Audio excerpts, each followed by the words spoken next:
Quand on est en mode protocole, en mode robot, moi, j'ai pas le temps d'avoir peur. C'est-à-dire, j'ai peur. Je sais que la situation est grave. Je sais que quand j'ai pris la route hier pour Ashdod, je risque ma vie entre guillemets. Mais je me dis, avant tout, je suis infirmière. Donc, si moi je commence à baisser les bras, bah les gens ils vont aussi baisser les bras. Bonjour. Alors, expliquez-nous ce que vous avez mis en place dès le premier jour de l'alerte et où vous en êtes aujourd'hui. Alors en fait, samedi matin, quand ça a commencé les alertes, on a été prévenus au niveau de mon village, comme quoi on nous ramenait des blessés, des soldats, plaies par balle, qu'on avait un hélicoptère de Mada qui a été en train d'arriver. Comment s'appelle votre village? Mabouim. Ok. Donc en fait, il fallait. En fait, le but du jeu, c'est de ramener les soldats blessés sur une base arrière, entre guillemets. On puisse faire atterrir un hélicoptère. Pour ensuite, en fait, l'hélicoptère, son but du jeu, c'est de faire des allers-retours entre le front et une base arrière pour ramener les blessés, pour pouvoir les stabiliser au niveau médical, pour qu'on puisse les mettre dans une ambulance pour les emmener dans des hôpitaux. Donc votre but, c'était stabiliser les blessés. En gros, ouais. Maintenant, ce qui s'est passé, c'est que on s'est organisé en un quart d'heure, 20 minutes. J'ai téléphoné aux paramédicaux, infirmières, médecins, etc. En 20 minutes, on était prêts. Et quand le premier hélicoptère il est arrivé, en fait, on a commencé à s'occuper. L'ambulance est arrivée. Et le problème, c'est que au bout de 2 ou 3 blessés, on n'avait plus du tout de matériel. Donc en fait, ils ont décidé, pour pas retarder de trop la prise en charge des blessés, de se diriger sur un autre site. Et donc voilà, donc c'est pour ça que j'ai fait un appel aux dons de produits matériels pour au cas où ils nous ramèneraient d'autres blessés. Là aujourd'hui, je vais envoyer un message en disant que c'est bon, cette fois-ci entre guillemets on est prêt.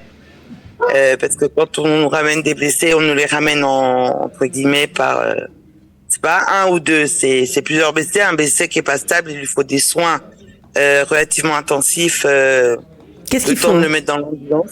Il faut quoi? Il faut de quoi te faire une perfusion. Il faut de quoi penser la plaie par balle pour que ça s'arrête de saigner. Il faut des appareils pour vérifier les tensions, etc. Voilà, pour vérifier que c'est vraiment stable. On a vraiment ouvert un hôpital de campagne. On a mis des matelas par terre, des draps. On a mis et tout ça à notre propre initiative de village. Ok, personne n'est avec nous, ni le ministère de la Santé, ni l'armée, ni rien du tout. Nous, on a reçu le coup de fil de Mada de l'hélicoptère. On en arrive, vous démerdez, vous nous préparez le terrain. Voilà, c'est tout. Alors, d'habitude, vous recevez des blessés puisque vous êtes un petit peu organisé, mais c'est pas, ça n'a rien à voir, aucune commune mesure avec ce qui s'est passé samedi, j'imagine. Non. On s'attendait. En fait, samedi matin, on s'attendait pas à avoir des blessés par balle et surtout, on s'est dit les blessés ils vont jamais être déviés sur Mabouim parce que de toute manière ils vont être emmenés directement à l'hôpital à Soroka et à Barzilai. Mais le problème c'est qu'on pensait pas que c'était à cette ampleur-là. On pensait pas que ils étaient déjà. En fait, quand ils ont attaqué avec les sirènes chez nous du côté de Sderot et sur Tel Aviv, apparemment, ils ont commencé bien avant dans toutes les bases militaires qui sont à la bande de Gaza, en fait. C'est des soldats que vous avez récupérés uniquement? Là, dans l'avion, dans l'hélicoptère, c'était que des soldats. Nous, on s'est pas occupé. Les blessés de la fête, là, du festival de musique, ils ont été déportés. Les blessés, quand ils ont été retrouvés, ils ont été déportés sur Ofakim. Ils ont ouvert un gros site sur Ofakim pour s'occuper d'eux. Et de Ofakim, déportés sur Beersheva et après dispatchés dans les familles. Les soldats, ils ont été déportés, ceux qui étaient stables, qui pouvaient faire le voyage en hélicoptère, en ambulance, directement sur Barzilai jusqu'à ce que Barzilai ait la plus pu recevoir. Et c'est là où on a été appelé, au moins pour stabiliser les patients, le temps de les déporter sur Asafar Rofé et sur Tel HaShomer. Mais en fait, sur Rota et Barzilai, ils étaient à un taux d'occupation de plus de 250% en fait. C'est systématiquement Mada qui évacue les soldats blessés? Non. Normalement, non. C'est ça aussi qui nous a étonnés. Alors, normalement, ils sont évacués par des hélicoptères de l'armée, mais apparemment, l'ampleur était telle. J'ai pas été sur le terrain à Gaza. Je sais pas ce qui s'est passé là-bas exactement. Mais je me dis que s'ils ont mobilisé les 2 seuls hélicoptères que Mada a en Israël, c'est que ça doit être un carnage, quoi. Mhm.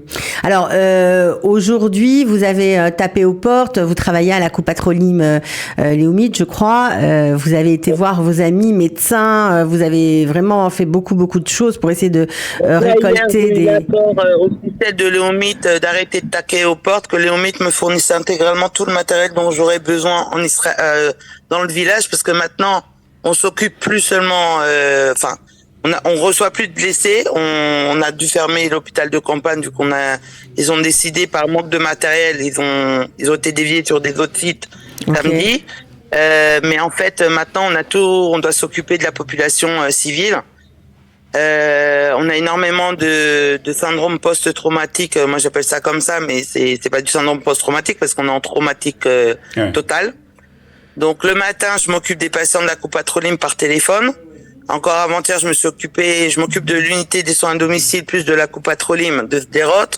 Donc avant-hier, je me suis occupé de tout ce qui était évacuation de mes patients soins à domicile, en sachant qu'on parle de personnes qui sont impotentes, qui sont dans leur lit. Et ça, j'ai fait ça le matin, et l'après-midi, je suis allé m'occuper des gens dans le village qui font des crises d'hystérie, qui ne mangent pas, qui ne boivent pas, qui ne s'occupent pas d'eux, qui n'arrivent pas même à passer le balai, qui ne font plus de lessive, qui vivent un film de scénario type B, mauvais genre, et qui croient pas à ce qu'on est en train de vivre, quoi.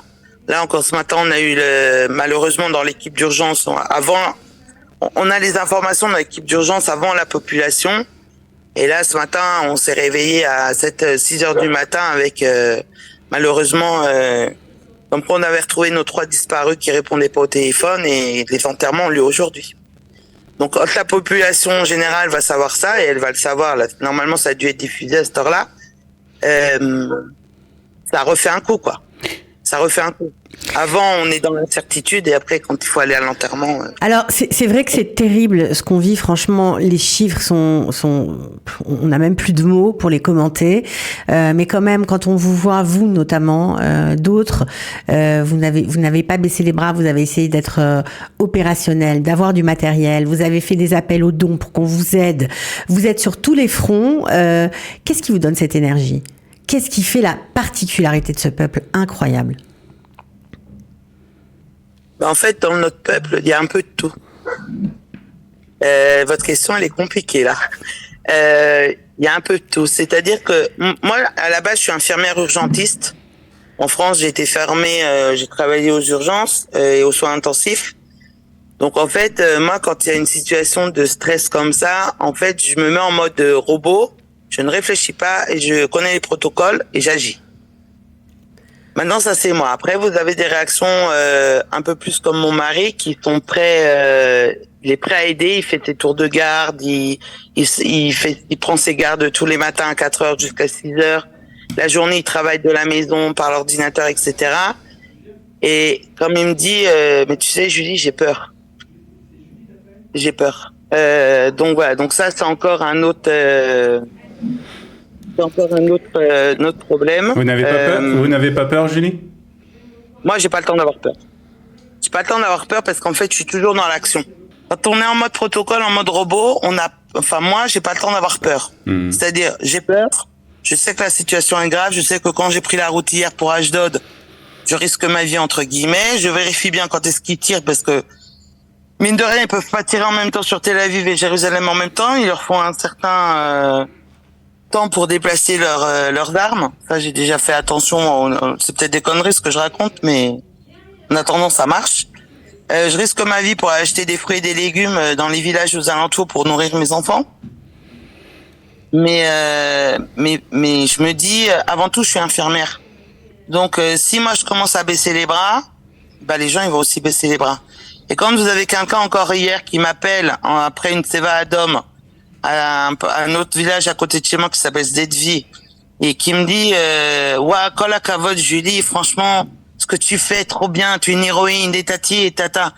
Et vous l'entendez d'un coup qui se met à pas hurler dans le téléphone, qui se met à pleurer et qui sa voix elle se met à trembler.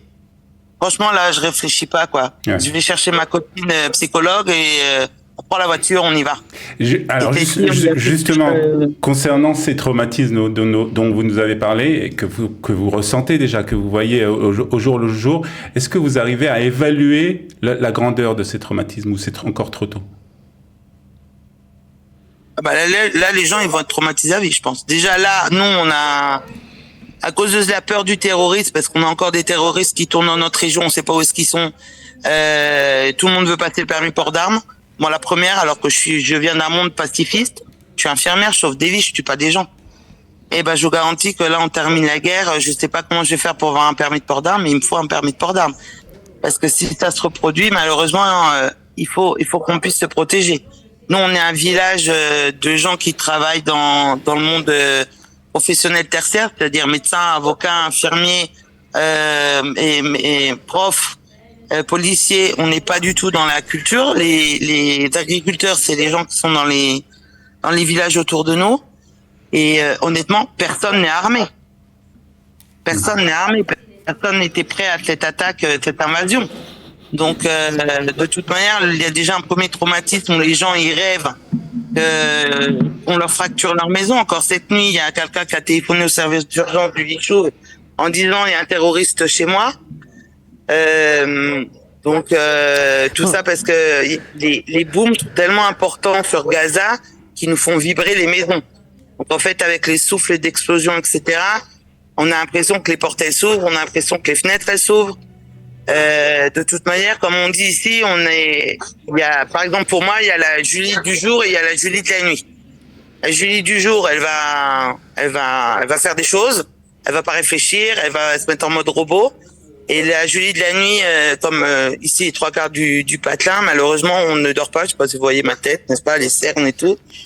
On dort 2 à 3 heures par nuit, même pas. Et encore, c'est parce qu'on tient plus.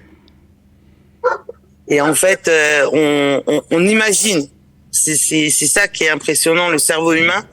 On imagine qu'on rentre dans notre maison, on imagine des bruits, on imagine des coups de feu, on imagine, je sais pas comment vous expliquer ça. On comprend que c'est très compliqué à vivre. On imagine, en tout cas nous, ce qu'on peut faire d'ici, c'est simplement vous envoyer tout notre soutien, toute notre admiration, tout notre courage. Non, vraiment, on vous embrasse très fort. On espère, si vous avez besoin de quoi que ce soit, n'hésitez pas. Si vous avez encore besoin de matériel, on essaiera de faire passer l'info sur les pages de Qualita. Là, ce qu'il faut vraiment faire, c'est essayer de trouver des associations pour tout ce qui est la logistique des soldats, parce que ça, ils ont compris qu'ils n'allaient pas rentrer tout de suite à la maison. Encore hier, on a eu des informations ici, comme quoi il y avait un contingent entier qui cherchait des cigarettes. C'est con, une cigarette. Mais ils cherchent. Ils ont besoin d'habits, ils ont besoin de chaussettes, ils ont besoin de cigarettes, ils ont besoin de produits de toilette. Ils sont sur le terrain, ils savent pas quand est-ce qu'ils vont rentrer, ils ont besoin de colis de nourriture. On est en train de je pense que voilà, tout le monde s'organise pour que ce soit acheminé au bon endroit, en tout cas. Très bien, merci aux bonnes beaucoup. unités. Merci beaucoup, Julie. Merci à vous. À bientôt. Passez une bonne journée. Vous aussi, Merci vous encore. aussi.